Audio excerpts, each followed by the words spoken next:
Hey, and welcome, Miss Kira Speaks. Please stick around to the end of the video. Help your girl get that retention time up. Go ahead and hit that subscribe button and turn on those notifications. Before I get into this recap, I just want to take a quick moment to say thank you to D Movie Man for your continued support always and for sending the good people my way. I truly appreciate it. Also, a quick congratulations are in order to you for one of your many accomplishments. If you guys haven't subscribed, head on over to D Movie Man here on YouTube and hit that subscribe button. You're going to get a deep introspection in these reviews, and you may get some information on the location, or you may just get a dope ass personal story. Either way, you will not be disappointed. Trust me. Now that that's out of the way, always got to show our respect here. We are here for the nonsense. We had to get the, good black news out of the way. We are here for the nonsense, which is my recap of the Real Housewives of Atlanta, season 15, episode 7, Keep It Gucci. Now, I always have 1,000 notes on what it's like I said, a whole bunch of nothing. In my last recap, I said I didn't even know how I was going to cover this, so I don't know why I have so many notes here, but I do. We're going to try to keep it short but sweet because this episode straight irritated your girl's nerves, okay? We start out and we're with Drew, and she's like in a restaurant and she's meeting up with this guy. His name is Rage, and he is a music video director. Now, they did a Young Berg video together, but Sir somehow doesn't know Step Up. Yikes. Okay. She wants him to do the video for her single, and he's worked with people like Soulja Boy, he's worked with T.I., so they're talking through the concept of the video. She wants to incorporate the girls in the video, and she wants to have them at like a little skating rink, do a little skating rink scene. And somehow they get to talking about marriage. Now, Drew and Ralph have been married 8 years, and him and his wife have been married for 27. And he's telling her, if you make it past 8, like, you got it made. Now, I thought it was the 7-year itch, but what production is basically telling us in little bits and pieces is we're getting to the end of Drew and Ralph, which we already know before the show even started. Somehow we get into Ralph's body, and if his body ain't tight and right, he's going to have to be recast. And Drew's like, well, I don't want him to feel left out or shut out or whatever the word it was that she used. And I'm saying, Drew, why don't you stand up for your man? Ralph's body is all right. Now, we're going to try to keep this thing tight. So later on in the episode, we see Drew. She's in her 1-2 step, practicing her choreography for her video. And she was definitely digging into that TLC bag where she was getting her on and 2 and 3 and 4. Boom, cat, cat. Okay, so we see her there, and she's telling us that Ralph was not happy that he is no longer the leading man. And no sooner do we hear her saying that than we see Ralph walking up in the thing with his chest out. And lo and behold, the guy that they cast somehow has double booked. So Ralph, who was out, is now back in. He's trying to act like he's not happy about it, but he takes his shirt off and he sits. Bring out a little chair. He sits in a chair, and Drew's hitting her moves on her man. I was like, okay. Drew says they have 99 problems, but chemistry isn't one. I said, Drew, that's what kept you in this mess for so long, sis. Child. So now Sonya. Yes, it's a scene. Sonya is meeting with Sheree, and these two are there for cryotherapy, which it's supposed to be like negative 220 degrees. And I said, yikes, because your girl, she don't really like the cold, but you're only in there for like 2.5 minutes. Now, it was never on my radar, but Nita talked about it on their recap. If you go ahead and check Nita the Diva and Monique Nicole out on Reality Talk on Thursdays. Yes. She was saying that it's good to do in the summertime because then your body's still cold. And I was like, now that's definitely food for thought. So now Rihanna mentioned She by Sheree on Twitter. Was it? Girl, let me look into my notes, because that's not even really what they showed us. It says, pop things. Rihanna shows love to RHOAs. I am Sheree. In an E! News interview, I love Sheree Whitfield. And I was like, child, I guess we need to see Rihanna in the She by Sheree to get me, me all in. And even with that, I probably still ain't buying. So I guess you can call me a hater.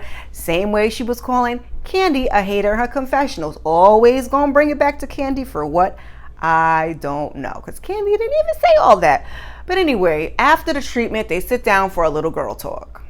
Sonya is saying Ross hasn't been there, which we know we ain't really seen Ross since like episode 1. She says the business is popping in Austin, and she claims that he's supposed to be moving this business to Atlanta, but girl, we can't tell. We don't see no signs of it at all.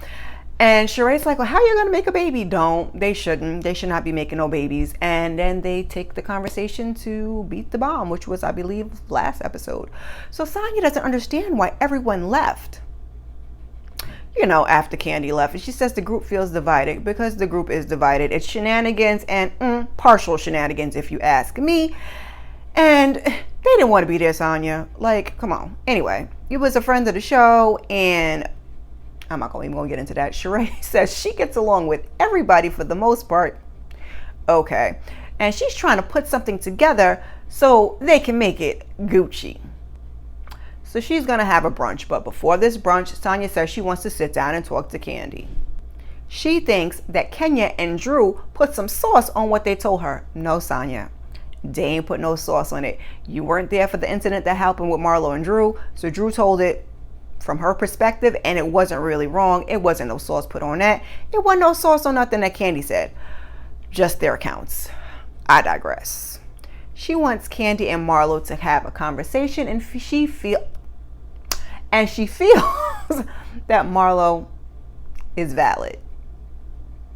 Speaking of Marlo, Marlo meets with Courtney at a little restaurant, and she's telling her that she has a blind date that we care nothing about. She thanks Courtney for her contacts and helping Marlo get her records expunged, and she said none of these girls do that. They're just busy, throwing my past in my face. She's saying that the girls just want to tear her down, and then she apologizes for what happened at her event. She says she was trying to explain to Kandi that she was hurt, and Courtney asked the very question that we've all been asking. Why did you not address it before? I haven't seen her. Bullshit, Marlo. Bullshit. Marlo be on that shit. If not in everyday life, y'all see each other filming. It's been at least 2 years. She wanted Kandi to ask for her sister's number, and Marlo says she ain't kissing nobody's ass. And she's not going to keep on apologizing, to which I said, where was the apology? And she calls Kandi ignorant. Yeah, I don't know, child. Sonya meets with Kandi at OLG. Now, we got to get a little small talk out the way. So they're talking about Todd and putting the movie together, and they're also talking about the red carpet for the play before Kandi had to come back to the hood, as Courtney said. Kandi calls Sonya out for riding the fence. Sonya doesn't want to get burned in Marlo's fire. So now, does this all boil down to Sonya is scared of Marlo? Because Drew got burned by Marlo because of me, Kandi's asking her? Yup, that's exactly it. Sonya says she doesn't want them to feel like she's not being a good friend because she's friends with Marlo, but Sonya, that's exactly what you're doing. You're not being neutral. You're picking a side, and not the right one, I might add. Kandi feels like Sonya plays down what Marlo does, and I absolutely have to agree with that one. Kandi's talking about how Marlo is making the situation with her cousin worse, and that there's a pattern. She says something, and then she didn't mean it. Over and over and over. Kandi says she's not the sentimental friend, and then she starts to tear up. Oh. You can't even make fun of Kandi. Usually when that voice gets to cracking, but at this time when she's about to talk about her brother, and whew. Like I said, she tells Sonya when she was 15 that her brother died. She had to push past it, so now she knows that life goes on. She says Marlo knows that, and Kandi says that she's the motivational friend. And she likes to bring her friends opportunities. That's how she deals with things. And this is what irritated me about this episode. Having said all that, having seen how emotional she got, and Sonya still is siding with Marlo. To me, it looks like she didn't have any emotion for what Kandi was feeling. I totally used to be a people pleaser, as were most black folks, because of how we were raised, just my opinion personally. And so I totally get it. And because of that and the healing that I've done now, sometimes I do understand you having a hard time processing or managing other people's emotions. And it's not that Kandi doesn't have feelings. Like, she's showing you right then and there. I may get into it a little more at the end of the episode when they get into the big brunch thing. But Sonya says that the group is divided, and Kandi says because everyone else already knows what's up. They talk about Sheree's brunch, and then Sonya reads the invitation, which is giving us very one fish, two fish, red fish, blue fish. So Kenya goes to the doctor, and she's talking to her doctor because she had been going through some hormonal changes. So she got medication for that, and the pills are working. And what she really is there for is she wants to know, can she have another baby? She wants Brooklyn to have a playmate, and she had considered adoption, but she has embryos. She and Mark did a contract that if they divorced or anything like that, that the embryos belong to her. And morally, she feels like she owes him a conversation, although she doesn't really want anything from him. Now, the producers are asking her what we all would ask her. You've been going through this difficult divorce for years, so why would you want to have another child with this man? It's a good question. And Kenya says she doesn't want to have multiple children by multiple men. Listen, if it's in the contract and he has no rights, then I guess. And I've been through that whole thing of not wanting to have multiple babies by multiple fathers, but eventually I got over it. Although I do have two with my, never mind. She didn't have everything that she wanted in her last pregnancy, and that she had every scare known to man when she was pregnant with Brooklyn, and she was depressed her entire pregnancy. I said, who knew I could relate so much to Kenya?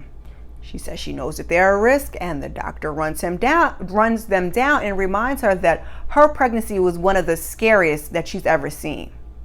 Kenya reminds us that a normal C-section takes about 25 minutes, and hers was about 2.5 hours. She lost a lot of blood, and the doctor asked her, is this what you want to put your body through all over again? It gives her a lot to think about, and there are a number of options if she doesn't want to take that risk. And Kenya says, she's thought about a surrogate, but she's just not sure. Child, go on and talk to Kandi and figure it out that way. And honestly, I could talk about this all day. My 3 kids are very spaced out. My last pregnancy with my last son, I was around like 36, 37 years old. And once you get past a certain age, everything is a risk. Everything goes up. My last 2 pregnancies were high-risk pregnancies, and they took a lot out of me. I also, with that last one, honestly, with all my kids, but the last one I had a C-section, and like Kenya says, about this 25 minutes versus 2.5 hours. Now, the prep time, the setup, the time it took to get him out, that was all relatively quick, but I promise you, I was in there for a long time afterwards, and a lot of it was, clean up and scar tissue and whatever, and my body was completely like, I felt like somebody kicked my ass. Like, when I was in that bed recovering, oof, baby. It was a lot. It was really scary, and I do get that feeling of wanting to carry your own baby. I really do. Like I said, the last 2 pregnancies was rough, but I enjoyed being pregnant. I enjoyed having the baby in my stomach. I enjoyed, having the baby kick. Although, child, I look like shit when I was pregnant with those last 2. But I get rough pregnancy. I get depression, and I understand not wanting to, get rid of the embryos.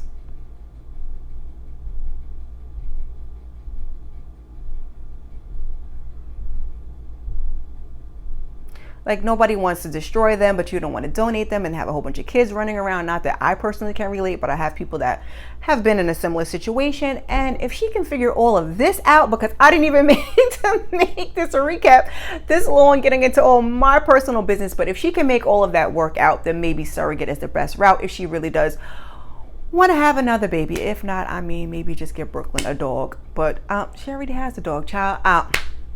Scratch that. Moving along. It's finally brunch time, and we're at the restaurant, and Sheree is trying to figure out the seating. And what I do notice is she ain't have them heifers over at Chateau Sheree this time around. Sheree is feeling like the girls feed off of each other, so she wants to separate them so they can stand on their own. And I disagree. I think only her alliance kind of feeds off each other. I don't get that much from the rest of them. But so Sonya shows up first in a bad Gucci suit. Real low key. It was like a monogram, but it was like more of a texture than like in your face. Then Courtney, Candy, and Drew show up. Sheree, she wants to get back to the time when they just had fun. I said, child, go on and talk to Marlo. Drew says, Marlo needs a hug, attention. And just as Marlo is coming in, Candy's like, who's that? Who's sitting over there? She's like, nah, Sheree, switch them seats, baby. Switch them seats, baby. And I said, ooh, you're too close, man. As Kenya comes in last, production points out her Chanel bag. I mean, okay, fine. Candy's like, where's your Gucci? Kenya's like, now you know I don't do all them loud monograms. This is Gucci. And I think I said that in my recaps last year. Like, I don't like a lot of monograms either. I do like Gucci if it depends. Anywho, Marlo runs down the fashions with these big ass earrings. These big ass earrings she's had in her confessional that I have tried to excuse and tried not to talk about for 6 other recaps. 6 other recaps. Now let's look at my notes. She says, for Kenya, she says, there's a difference between vintage and thrifted. Meanwhile, Marlo, you got a whole business thrift. Drew, she calls the Gucci handyman. Sheree, she looks great, but she looks like she's ready to give a deposition. I'm surprised she can say deposition. Candy looks like she's ready to go bowling. More so, Candy probably has something to do after this. Sonya ran right into the outfit. Sample size Gucci, right out the store. And most of her descriptions are spot on, as she calls them a bootleg girl group. So for a little while, we talk about Sheree and this whack-ass invite that they all found funny. And Sheree says individually that she has love and respect for them, for each of them. And it's sad that they can't move past some of it. She wants them to get to a better place. And Kenya says she has Jesus on speed dial. Because only Jesus can fix it. Jesus on the main line, tell him what you want. Child ain't been at church in a minute. So Sheree, she starts with Candy and Courtney. Sheree calls it a misunderstanding, and Courtney says, listen, Candy came to the event, which means she accepted her olive branch that she extended. So she welcomes her with open arms. And she looks forward to where it's going. Candy says, she appreciates that she came outside and checked on her, at her event when Ish was hitting the fan. So she says she appreciates it. Candy says she came there with good energy. The original argument was stupid. Child, it was. And Candy says she agrees that it's all good and they're gonna move on. So check, that's one out of the way. Sonya, she wants to go next because she feels like she's been a consistent friend to Kenya. She thought they were building, but at Ross's party, she was a little lukewarm. Then we get to the Birmingham trip where she feels like the friendship is not being reciprocated. Kenya says there's a level of her that doesn't trust Sonya. I mean, can we blame her? Especially with what's going on with Candy. And at the end of this episode, but then Kenya also says that she was offended that Sonya, when she went on Watch What Happens Live, insinuated that her ass was fake. She was saying something. She was questioning Sonya's loyalty and pointing out that she gives Marlo blind loyalty all day long. Facts. When she's dead wrong. Again, facts. So Kenya is basically saying that she could have handled it differently. Like, oh, she looks good to me. I don't know. And that she could have, but these ladies all get on the show and throw each other shade. They get out in public and act a fool sometimes, baby. And Productions is asking the girls messy in the confessional about Kenya's ass. Sonya, she don't want to answer. Drew says, I don't know. It's the same size when she lose weight. Sheree says, own it. Sonya claims she doesn't talk about her with Marlo. I doubt it. And she would like to build a friendship with her. Kenya wants to see how she moves and if she's worthy. And I was like, okay.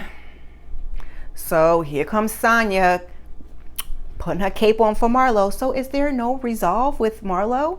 Marlo says she's in a good place where she can respect the ladies and get along when they're all together. She says she told Drew that she wanted a different response from her friend of 10 years plus. You and Candy have not been friends for 10 years plus. Like, Marlo really lives on her own planet, but the reason for that is all Marlo's own doing. Like, you try to be cool with Candy and then you talk shit about Candy. I'm venturing off the notes, guys. I'm venturing off the notes. But that's what Marlo does. She tried to be friends with Candy 1 second and then child is exhausting. So, you know, long handle spoon. Marlo says she can't make someone like her, and Kenya interjects because you're always attacking people. Sheree asks, what about Candy? When Marlo says something about being genuine baby, Kenya gets the fake choking. Sheree is giving her the Heimlich.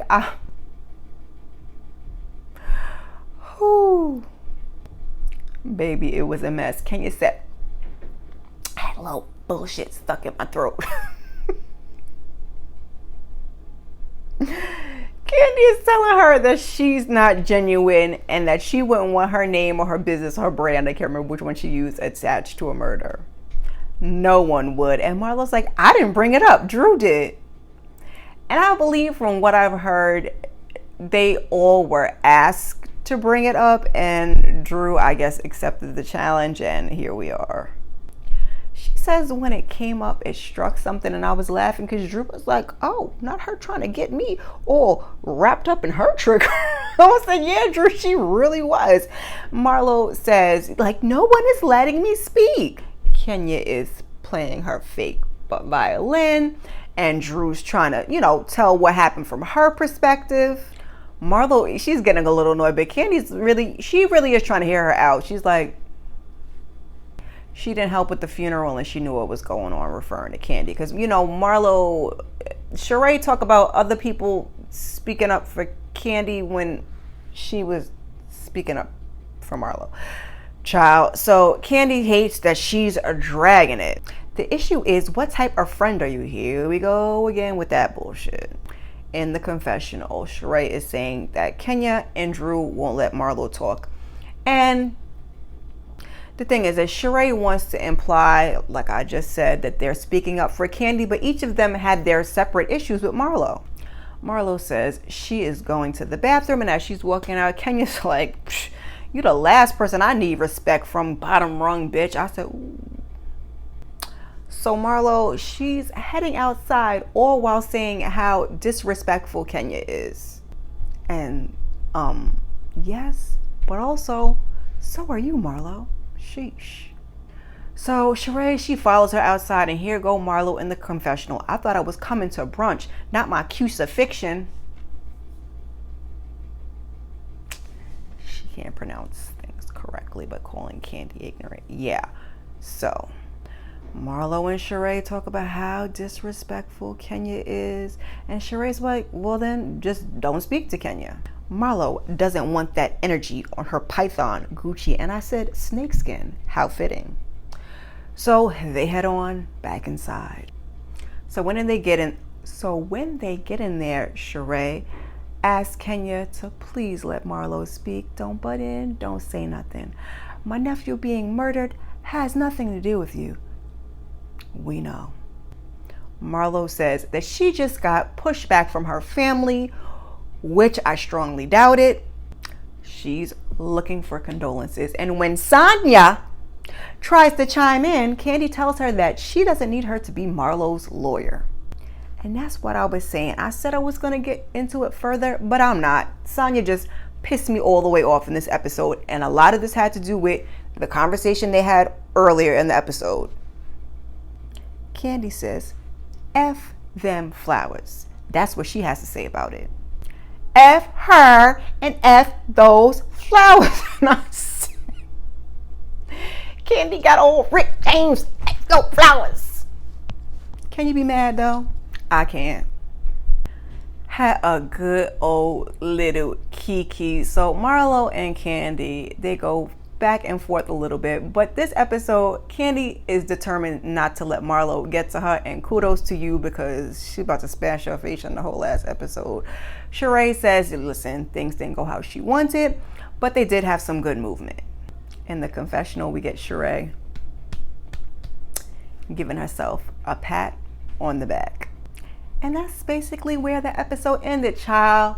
Like I said, this episode worked my nerves, but baby, we done got through it. I'm going to try to edit this thing down and get it up to you. And yeah, I think I already said enough. So get down in the comments and let me know your thoughts, or just let me know you stopped by. Mission catch up continues. I will see you good people in the next one. Peace.